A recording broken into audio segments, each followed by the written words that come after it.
here. Let's answer some questions. I've got about a half an hour or so I can spare. I just dropped my son off at swim practice, so I'm gonna let him get warmed up. Then I'll go check on it after he gets into things. Hope everybody's doing well. Don't think there's anything exciting going on. Yeah, I mean, there's some cool stuff that I think that I'm excited about. A lot of trips coming up. Gosh, I'll be. It's nice to be home. Nice to be home back in the in the day-to-day routine, if you will. I enjoy that. I enjoy the routine. I also enjoy traveling and seeing the people. Like I said, I had some good time in Austin last week. I'll be down in Southern California next week for about a week down there. I got a couple podcasts in Los Angeles that I'm going to do. Probably do a few other things while I'm in that area. Meet with maybe one of the regenerative ranchers, friends of mine. From there, I have to go to South Dakota later this month, and then I'll be in Tulsa, Oklahoma, talking at an event. In South Dakota, I'll be talking, well, I guess, to the South Dakota Cattlemen's Foundation. And I'll be at an event being held by Clay Clark, speaking next to a guy named Tim Tebow. Some of you guys may be familiar with him. On the, 28th, I think 28th of June. Then from there, then the next trip I have, I'll be in Nashville, Tennessee, towards the end of July, speaking at the Bitcoin Magazine conference, which apparently is the biggest Bitcoin conference in the United States. They expect somewhere around 25,000 attendees, so it should be a pretty big event. Then from there, August will just be some time over in Europe. Then September, I'm speaking at a large veterinarian conference. I'm the keynote speaker at a veterinarian conference, and then I'll be in Slovakia in September. And then more stuff, but I can't remember. I know I got to go to Germany in early November, something in October. I can't remember what it is now. Anyway, all right, there's some folks rolling in there. We got Here's My Thing saying hi, and Veteran Observer saying how we doing. I'm doing well. Just got done doing a little workout. Like I said, just took my son to a swim practice Friday night. He's doing some swimming. Marcy Budin, thanks for all you do for us. Well, you're welcome. My pleasure. Believe on the Lord Jesus Christ as well. That's awesome, Doc. Yeah, there's a lot of stuff coming up, And the thing that's most exciting to me is that, I've been talking for so many years to nutrition conferences. And, a lot of people, when I go to these places, hell, half the people are there are carnivore. But I'll be going to these places where a lot of people haven't heard of this. So it's a good chance to get in front of just different groups. Katslin, Nopel, whatever. I'm going to start lifting for him. Thanks for the information. There you go. Get stronger. Gene Richards, 73-year-old carnivore, 15 months. Why do I get so fatigued after beef and fat meal? Why do you get so fatigued? Well, I don't know for sure. I mean, it might be the one thing you might want to look into is the amount. Sometimes large amounts will stimulate glucagon to the degree that you have a surge in blood glucose, which might lead to a secondary drop in blood glucose. Generally, protein and fat don't necessarily cause a glucose excursion right after a meal, but sometimes if the protein amount is high enough, some studies would suggest 75 grams for the average size person, then you might see a glucose excursion. So you might be able to figure it out with things like a glucose monitor, or CGM, or something like that. Truth telling Vanity for diet needs to be the foundation for mental health treatment. Yeah, absolutely, 100%. Yeah, Gene. I eat one meal a day, 11 to 5. Well, that might be it, Gene. You might just be having such a large bolus of protein that you're having a glucagon response, and that glucagon response is causing the liver to break down glycogen, and then you get that larger glucose response. So that might be the reason. But yeah, I mean, the mental health thing is so important, gosh, and it just shocks me. You see people going to these mental health facilities, inpatient, and they literally feed them garbage, or even these drug and alcohol addiction centers. They literally are feeding these people garbage. That is no way to heal someone's brain, no way to heal somebody's addiction.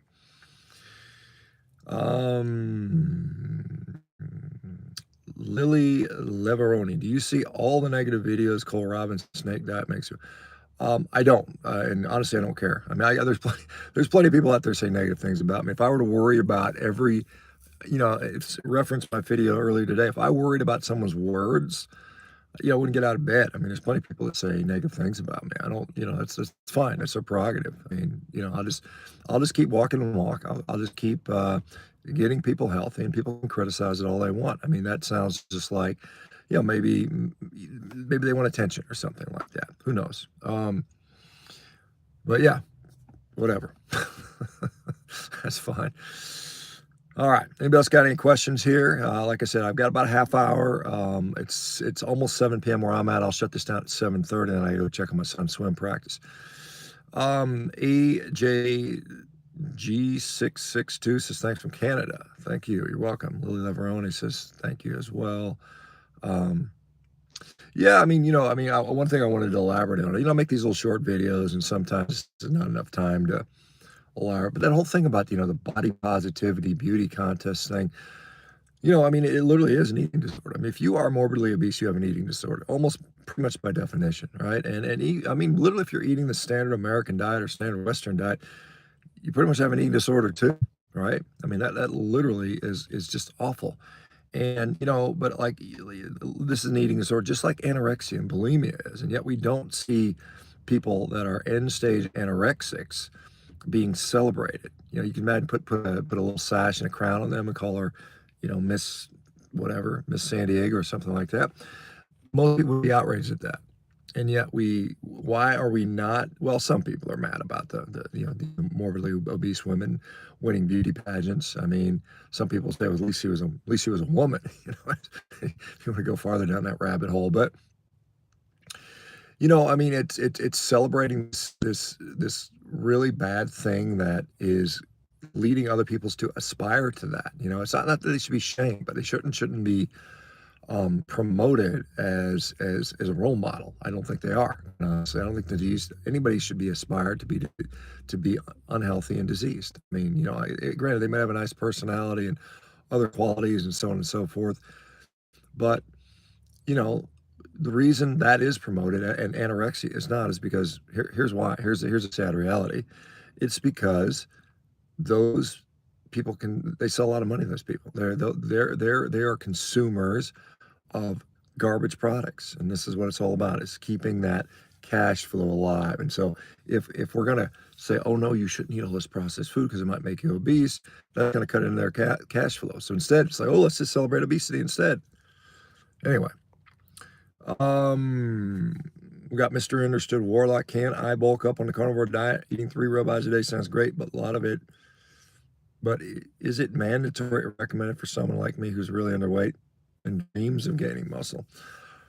Well, don't just dream about getting. You gotta actually get after it. The biggest thing, absolutely, and I actually had a Twitter post about this. I said the number one best piece of advice I give somebody for when it comes to nutrition is to get stronger, right? I know that sounds kind of convoluted. What do you mean get stronger for nutrition? What you have to do nutritionally to get stronger is what you should do nutritionally in general, right? And so what do you got to do? Well, you got to eat enough protein, right? And, in the context of a carnivore diet, yeah, carnivore diet generally is higher protein than most diets. I mean, a bodybuilding diet would be an exception. A lot of those guys are pounding, hundreds of grams of protein a day. But in many ways, you have to train and train and train and train your butt off and get plenty of volume in and, enough intensity, enough, like I said, and do that over and over and over again for years and years and years consistently. I've been training, for instance, I'm 200 and, what am I, right around 255 right now on my way down. I've been lifting weights for 45 years, and I've not taken more than a week off in that entire time. Put that in for perspective. It took me years. I was a skinny guy, 15, 14-year-old kid, 6'1", 140 pounds, 6'5", 190 when I graduated high school. I was 230 when I got out of college. I got up, my peak weight was like 305, but I spent 20 years at 285, something like that. Lots of eating, lots of food. On a carnivore diet, you're just gonna have to eat more. You might have to eat when you don't want to eat until it's uncomfortable. That's probably the reality of it. But most importantly, the thing is to train, train, train, train. If you're an alcoholic like myself, what would your beer of choice? Not an question. I don't know. I don't like beer. I think beer is awful. Again, if you're an alcoholic, get some help. I mean, that's the reality of the situation. I would definitely go carnivore because it helps people to stop having those cravings, right? So I would, worry about your nutrition first. Start feeding your body appropriately. And believe it or not, many people um, lose the desire to drink. I've seen that over and over again. So that's where I would focus. So when we're about the particular, it's like the thing I said the other day. It's like hitting your head with a baseball bat. Does it matter if it's wooden or aluminum? It's all garbage. I mean, it's not to say that everybody should be a teetotaler. I didn't mean it to come off that way. I just said that, look, alcohol is a poison. Accept that. If you accept it and say, hey, look, I'm going to give myself a little brain damage. I'm going to poison myself a little bit. I'm okay with that. Hey, whatever floats your boat. But if you're asking what's the best alcohol and so on and so forth, I mean, it's really, it doesn't really matter that much. All right. Rick Skikluna, I guess is how I'd say it. Love your video and your eating steak on boards. You're inspired. My wife and I do the same.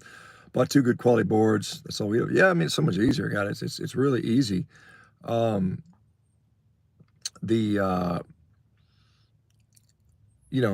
it is easier on the cleanup. It's better on the knives. Get a nice big old sharp knife. It makes the experience so much better.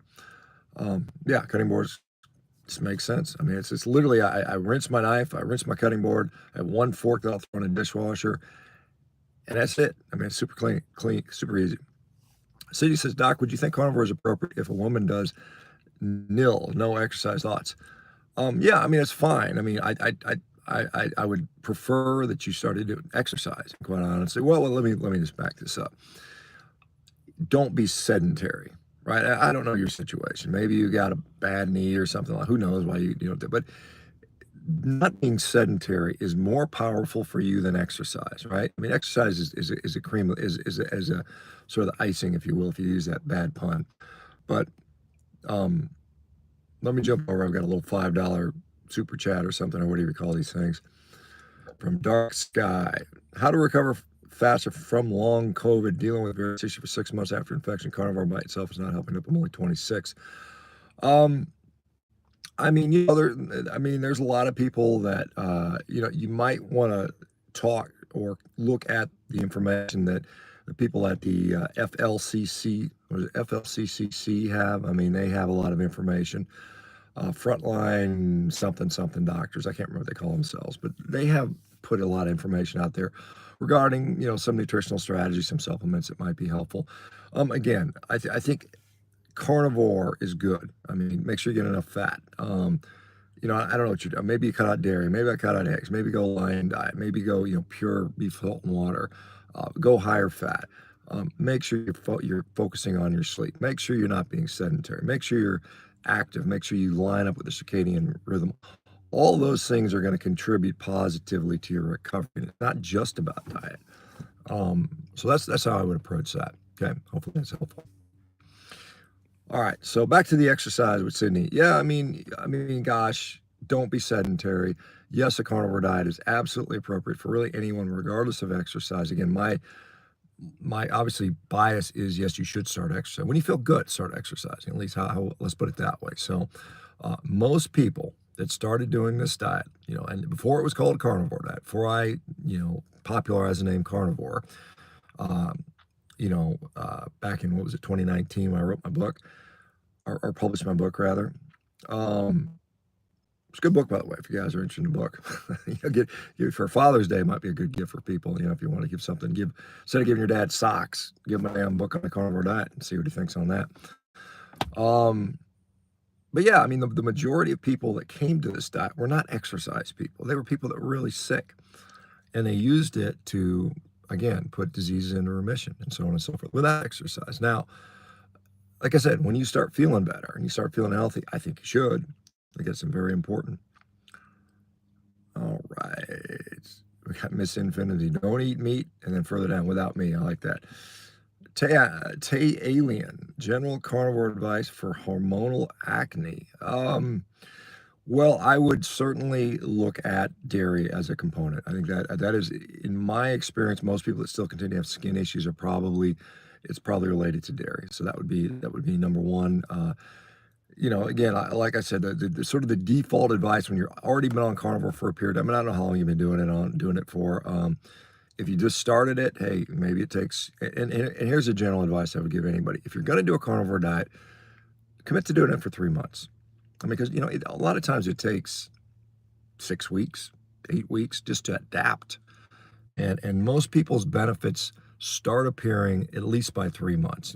Some people certainly it's a lot sooner. For a lot of people, some people within days, like, oh my God, my guts feel better, my blood glucose is normalized.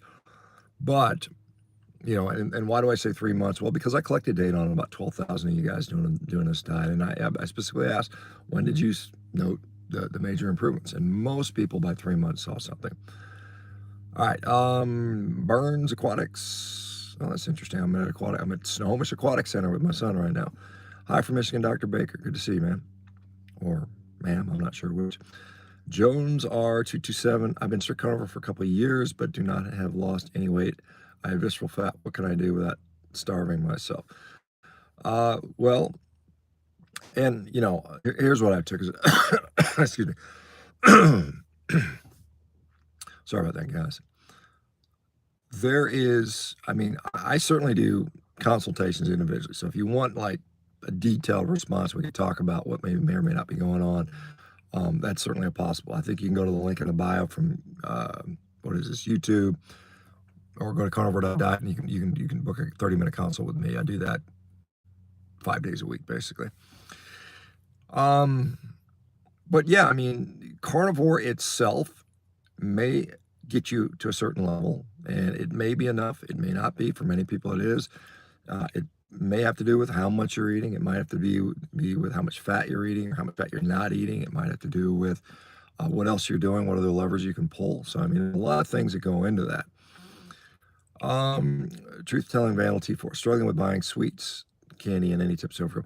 Well, first of all, don't buy this stuff, right? Just don't buy it. Don't. Don't go to the store hungry. Don't buy garbage, because if you have it in your house, you're going to eat it. I mean, that's just the way it is. So get it out of your house. That's step one. Step two, cravings are going to happen. What's your plan? Yeah, well, I mean, what's your plan for cravings? If you don't have a plan for cravings, then you are planning to fail, literally. So again, don't go in without a plan. So what could your plans be? I can tell you some suggestions sometimes help. So often when we have cravings, they are tied to hormonal surges. In particular, one called ghrelin. Ghrelin will peak for a lot of people around 8 p.m.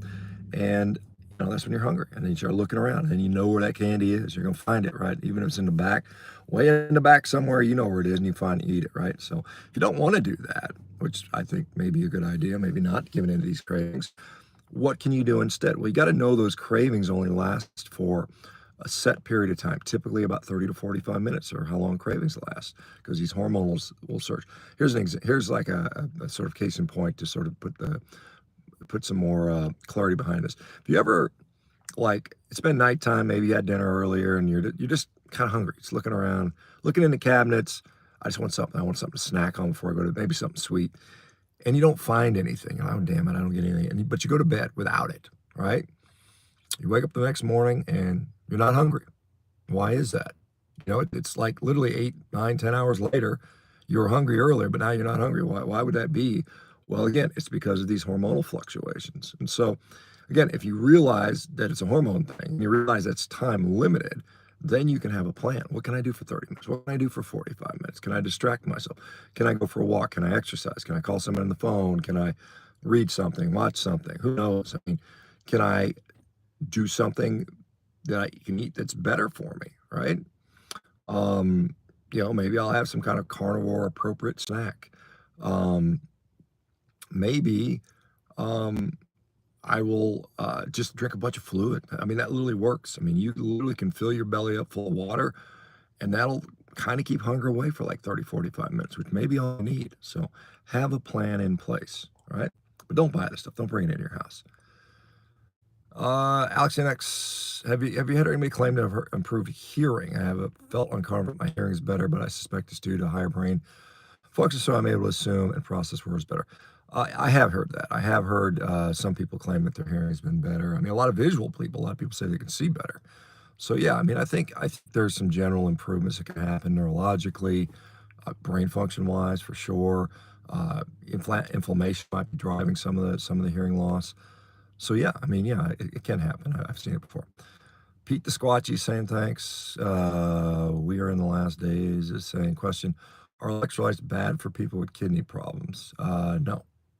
I mean, again, there's always caveats to that, but I mean, it's like a lot of times if you have kidney issues, they'll put you on a medication because you might retain potassium. So I mean, it depends. I mean, you need electrolytes, obviously, but like I said, I guess I would just have to say it depends.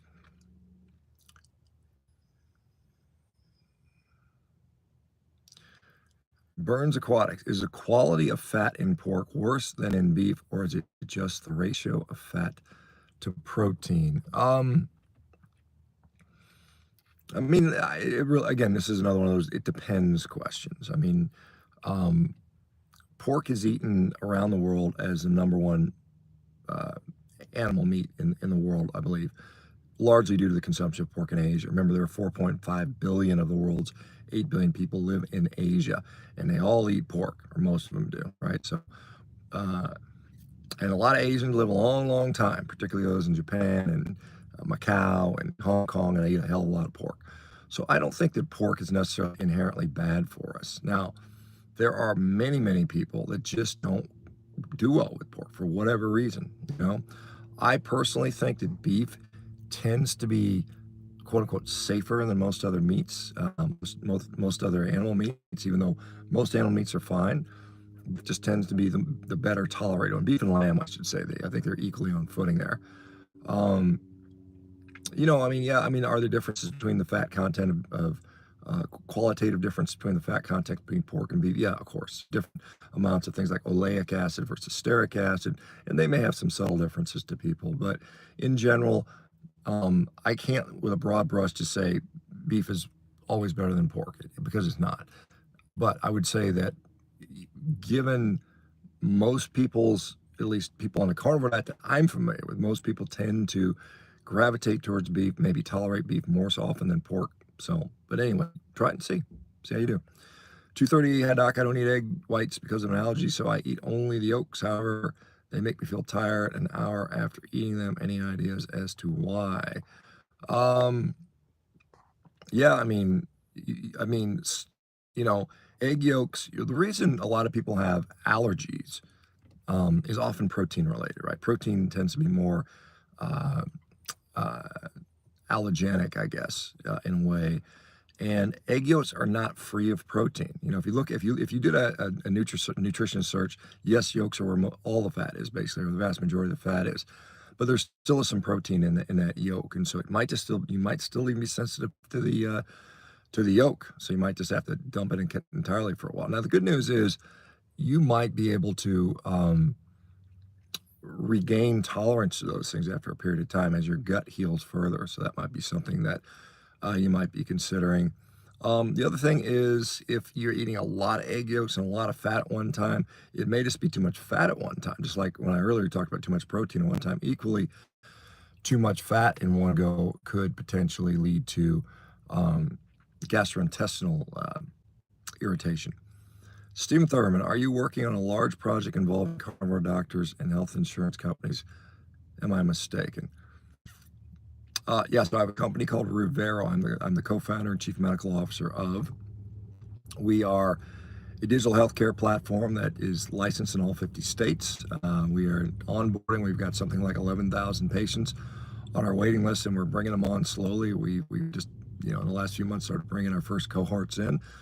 We are hiring physicians to cover all 50 states and other healthcare providers, health coaches, and so yeah, we are going to be a huge deal, and eventually we will add insurance on that. Most likely, we're first going direct to consumer, followed by the enterprise market. So we will be going direct to businesses to take, basically offload some of the healthcare expenses from the employers, so we can get their employees healthier, save them money, and then eventually we'll get on with the payers, I would say.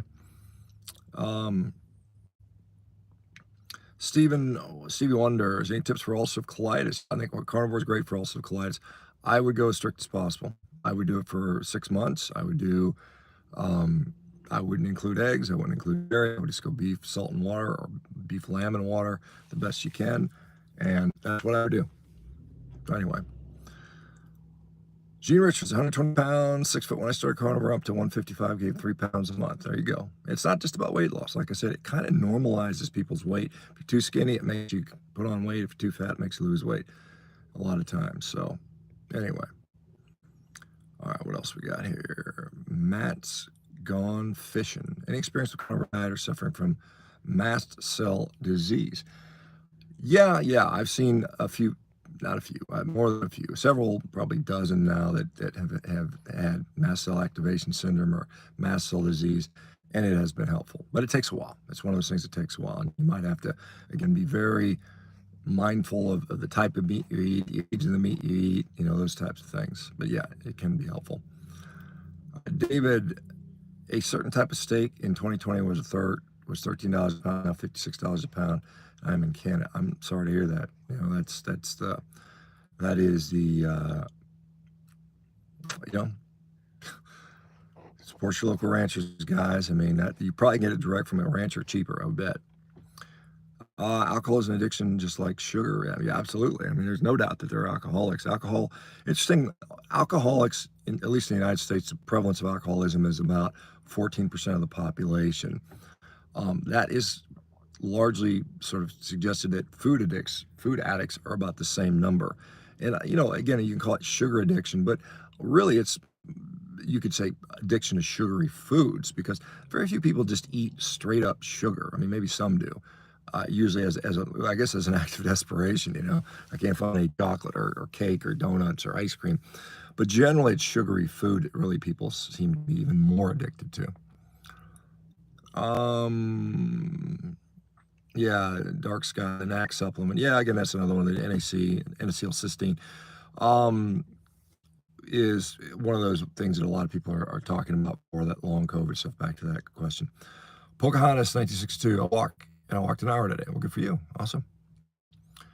The ASP hole. Ground beef and eggs are effective. Just prioritize health. There you go. Vegan gains. Why are you ignoring every one of my debate channels? First I don't know if there's actually the Vegan Gains guy, but that's the first I've heard of it. So sorry, that is the first time it's been brought to my attention. So maybe we'll have to do that. I just did a wacko vegan activist the other day. Just total nut job, right? Just wacko screaming at me the whole time. I've got, my tolerance for that is about once every 6 months or so. Maybe we set something up towards the latter part of the year or something like that. We could do something like that, perhaps. I'm certainly open to it. But anyway. All right, we got Miss Infinity. I have mast cell activation along with EDS and POTS, so Ehlers-Danlos syndrome. I see improvements eating pork and lamb cooked in lard. Can't do dairy, eggs, and beef due to histamine reaction. Yeah, again, the histamine might be an issue. Shay Lexus going to do at least 1 month of carnivore diet after my first bodybuilding competition happening in 7 days. Well, good luck to you. Randy Jarrell, strength training and beef will crush long COVID. All right. Do you do cardio such as running?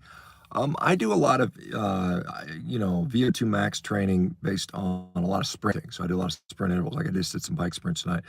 I do a lot of walking. I mean, that's probably some of that. I don't enjoy long distance running. It's just not something I'm really built for or have any desire to do. But I've done, half marathon on the rowing machine. I've done long cardio sessions from time to time. But I find my time is limited, and like I said, I just don't have time to spend, an hour running somewhere. It's just, and I don't, like I said, it's not something. It detracts from my goals as an athlete. My goals as an athlete are to be quick and fast and explosive, powerful, strong, and running doesn't give me that, right? And Bielecki from Melbourne, Australia. Hi, everybody. Dreaming Noother or something like that. Any tips on getting family members to incorporate more meat in their diets? I've told them what I do, and I've told them why a few times, but I feel like they just won't do it. again, be an example for people. That's probably step one. Be a consistent example. Show them something that they might want, right? They are going, and I don't know what you mean by family members, kids, you know, I'm not, you know, who in the family are we talking about? Is it spouse? Is it brothers, sisters? I'm not sure your living situation looks like maybe an older an adult. So be a very convincing example. That's the first thing you got to do, because you know, you can talk all you want, and until you can, you know, show me the money, so to speak, then you know, no one's going to listen. All right, here's we in the last days, March 2024, my A1C was 10.8. Fast forward to June 2024, my A1C 6.5. Thanks, doctor, for carnivore diet tips. Yeah, there you go. So again, you've certainly improved your diabetes significantly. So you are now from clearly poorly controlled diabetes to well-controlled diabetes, almost out of the diabetic range. You know, get that A1C down another, you know, a few tenths of a point. You'll be out of the diabetic range, in the pre-diabetic range. If you can get it down another full point, you'll be non-diabetic range. That'd be awesome. All right, fight vegan gains in a cage match. All right, Shay Alexis, cardio otherwise, twice a week, really, really hard for interval jogging and sprinting. Debate vegan gains, he's watching. Yeah, we already just addressed it. So I said, you know, maybe we could do something later in the year. I've got just such a busy schedule right now. Not that I need to prepare. I mean, it's, you know, I'm not, it's not going to be like who can show the most studies. My study, this study. I mean, it's I don't know what the point of the debate is, other than just, it's really for entertainment, because, you know, I'm not going to change his mind. He's not going to change my mind. Most of the people tuning in are not going to change their mind. So it's almost just for entertainment and for clicks. But hey, I'm fine with that, because the more clicks I get, the more views I get, the more people I get to influence. Vegan gains, I think, is probably, and really in my view, veganism is probably kind of peaked, probably in many ways. All right, Pete Sats, Squatchy, brother. Your brother lost 120 pounds in a year and a half on carnivore, and now managing almost pain-free. Good for him. That's awesome. Very good. Good to hear. Shay Alexis is 3 months. It is in. All right.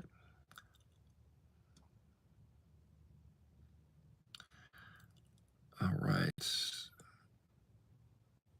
Holland government posts their target for no meat for any Dutch citizen. Yeah, you know, like I said, hopefully you get, you know, I think, correct me if I'm wrong, but I think in Holland, in the 1600s, 1700s, one of the leaders, or one of the I guess monarchs that they didn't much care for, they ended up eating him when they got rid of him. So I don't know, maybe you have to eat some of your politicians there to teach them not to do that stupidness. Do you prefer sand or gravel as late night snack? Interesting question.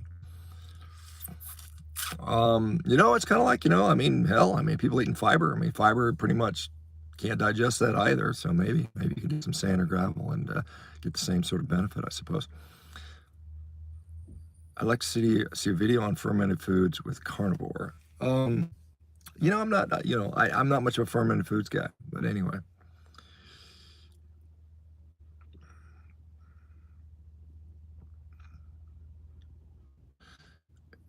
Karen FWB, I saw your video with your podcast with Rogan. What were the results from the 12-month study you were talking about with the fit people with super high cholesterol?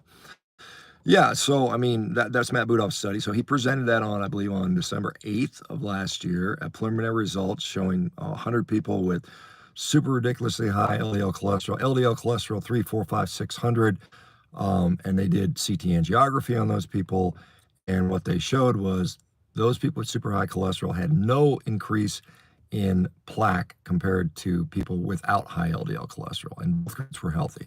So they compared two healthy groups, one with high cholesterol and one with normal cholesterol, and the people with the high cholesterol actually were slightly less likely to have plaque than the people with normal cholesterol. So that's step one of this. This was presented in LA. Matt Budoff's is at UCLA.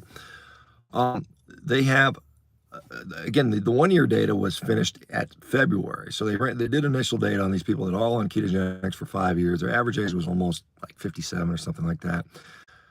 5 years plus of super high cholesterol, again, high level CT angiography.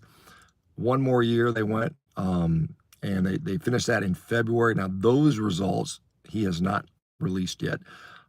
Word is through the grapevine, and again, I don't know, I can't say officially, but word is even some of the people that did have plaque may have saw regression, so they actually lost plaque, even with super high cholesterol. So we'll see. We'll see. All right. Blah blah blah blah blah blah. Yakar boy, can I get a shout out, please? All right, there you go, man. John Suk candy is fine in moderation. Whether that's true or not, most people can't moderate it, right? I mean, that's the reality of it. Most people do not moderate, unfortunately. And so we have these foods that are clearly designed to be hyperpalatable, to be addictive. I mean, literally, I talked to a food engineer that worked for these companies and said her job was literally to addict people to food. She felt really bad about it, believe it or not, and she wanted to come work for our company. But yeah, I mean, you have foods that are designed to not be moderatable, and people tell them just eat them in moderation, which again doesn't seem to work well. All right, Christopher Wynn, gout. I know this has been covered before, but why is it that I only get gout from eating oxtail and beef short ribs? I just add salt. I don't know. I mean, oxtail might be higher in, certain amino acids because it tends to be higher in collagenous material. So maybe that has something to do with it. I don't know your overall health history, but generally, and I don't know how, if you're on a carnivore diet, what you're doing, or if it's just when you eat those things, generally gout is associated with metabolic disease, metabolic dysfunction. You don't just see people that are very metabolically healthy typically end up with gout. And again, fructose, alcohol, purines, any of those things in the diet, in the conjunction of metabolic poor health, will often lead to gout. So what's the answer? The answer long term is to fix the metabolic health. And I don't, again, without knowing much more about you, it's hard to say. All right, John Zick, yeah, the vegan gains. Yeah, like I said, I said, look, I'm happy to set something up with this vegan gains guy. Maybe like in the fall or something like that. I've just got too many things going on right now. But let's again. Shawn, why do you lie about being a doctor? Says Sam Gleason. I'm not lying about being a doctor. I went to medical school. I graduated with honors from medical school. I practiced medicine for many decades, saving the lives of many, many hundreds of people. I still have an MD. I'm still licensed. I have a license, active medical license. So I don't know why you say I'm not a doctor. And being a doctor has nothing to do with, that generally is just a educational accomplishment, right? I mean, there are many doctors out there that don't practice medicine, right? That are still doctors. Now, you might not work as a doctor, but you still are a doctor, right? And I still, and honestly, I don't do direct healthcare anymore, which is fine by me. I'm totally fine with that, but I still have an MD, and that you never can lose that, right? You can lose your license, which is a different thing, but even then, I still have a license. So anyway, what else we got? Crispy deep fried beef fat, says Shifty Paradigm. All right.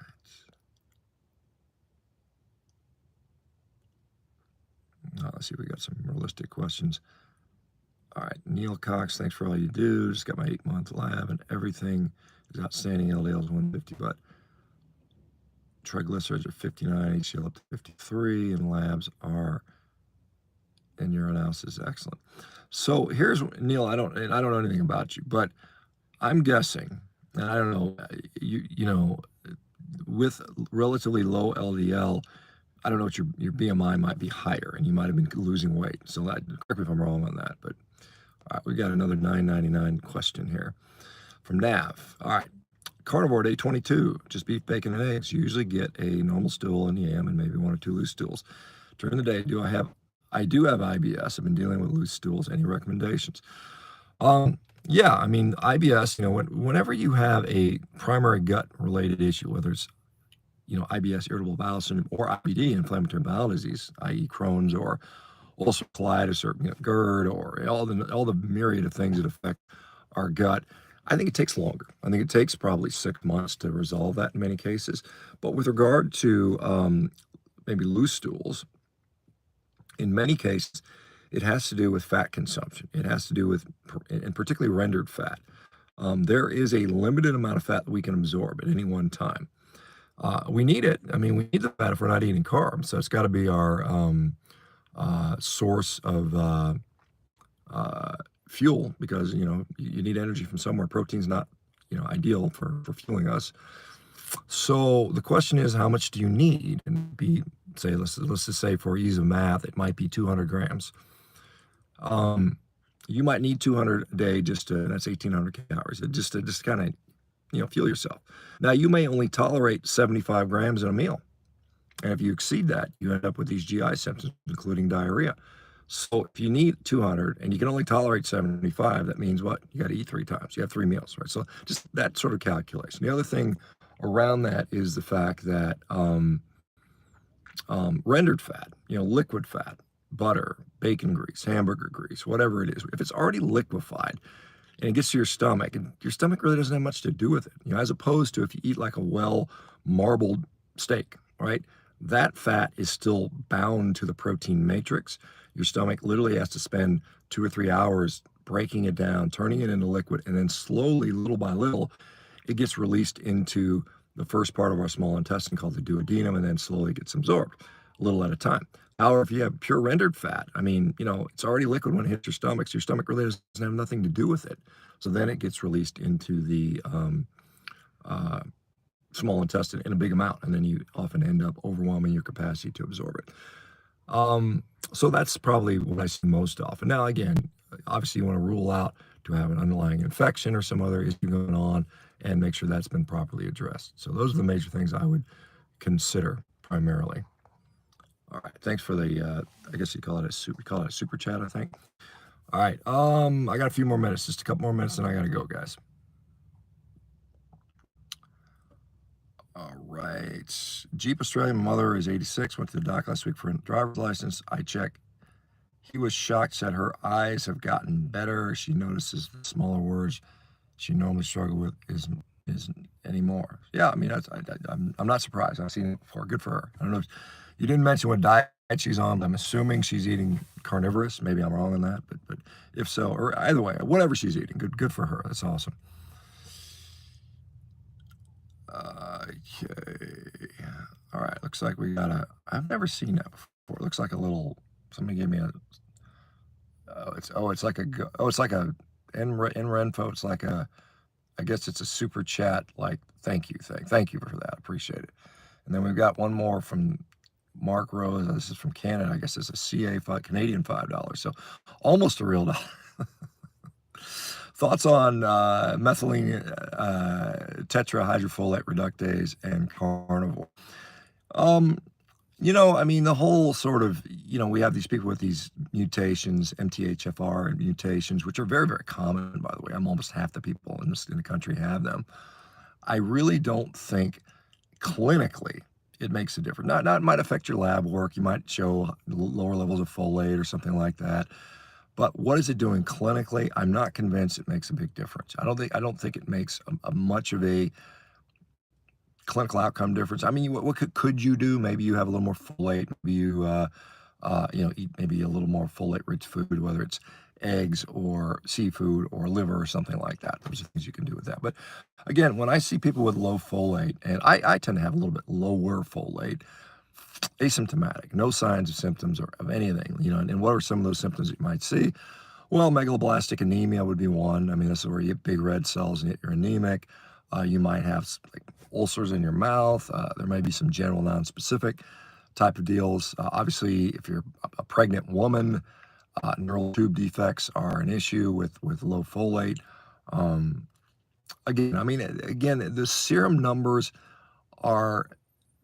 they're highly variable, and they may be context dependent. Like I said, some of the reference ranges they're all assumed to be taken from people that are on standard Western diets, eating 50% carbs, 60% carbs, lots of grains and things like that. All right, folks, I gotta go run. I gotta check on my son's swim practice. Thanks for following along. I appreciate the question. I appreciate the little super chat deals. And I'll try to do these a little more frequently if you guys are interested. All right. Take care, everybody. We'll talk to you soon. Bye-bye. Oh, also, check out Revero. He's a new doctor. We're in all 50 states. All right. We'll talk to you soon. Bye-bye.